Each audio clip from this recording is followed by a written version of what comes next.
Hi, and welcome to 3 Things in 3 Minutes. I'm Nersi. Today we are looking at Dead Reckoning. From AEG, it plays 1 to 4 players with a solo AI mode and plays in about 2 hours. What it's about, Dead Reckoning is the latest game in John D. Clare's card crafting system, taking the deck building mechanics of Mystic Vale and applying them to the golden age of piracy. Now players each start with an identical deck of 12 cards and sleeves representing their crew. So each turn players will move their ships across the board to explore new islands, purchase card advancements, lay claim to islands, pick up and deliver goods, and engage in combat with neutral merchants and other players.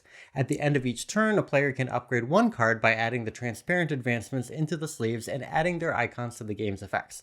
Now, players will gain achievements along the way for things like claiming islands, winning combat, or upgrading their cards, and the game end triggers when one player has completed 4 achievements.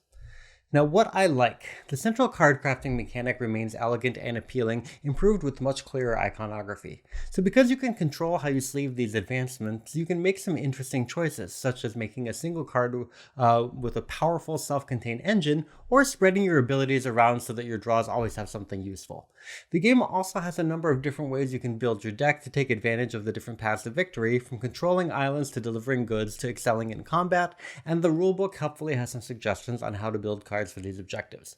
And the game also has a satisfying, elegant economy system. So you gain coins that you drop off at the port for points, and you produce barrels that you pick up and serve as a generic mercantile resource to buy advancements and construct buildings, giving pick up and deliver style games of Caribbean merchant games without actually any of the unnecessary fluff.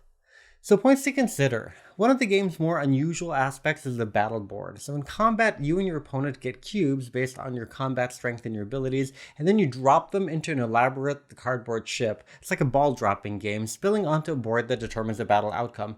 It's a bit gimmicky for a game that otherwise feels so streamlined, and it can make the combat feel very random. Similarly, there are a lot of subtle rules about island ownership, combat, and defense that require carefully reading the rules, which seems at odds with the core mechanic simplicity. And the game also feels like it's more about being a merchant than battles, because the outcomes and rewards of combat can feel so random, and so fighting often denies other players points or access rather than gaining you much on your own. But you can easily play the game with little to no combat if you want. So, in summary, it's an evolution of the card crafting system of Mystic Vale with a fitting Age of Piracy theme, though it often favors being a merchant over being a pirate.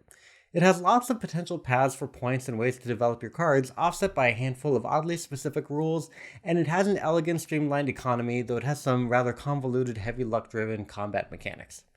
Thank you so much for watching. Please make sure you like and share this video and subscribe to the channel. Thanks.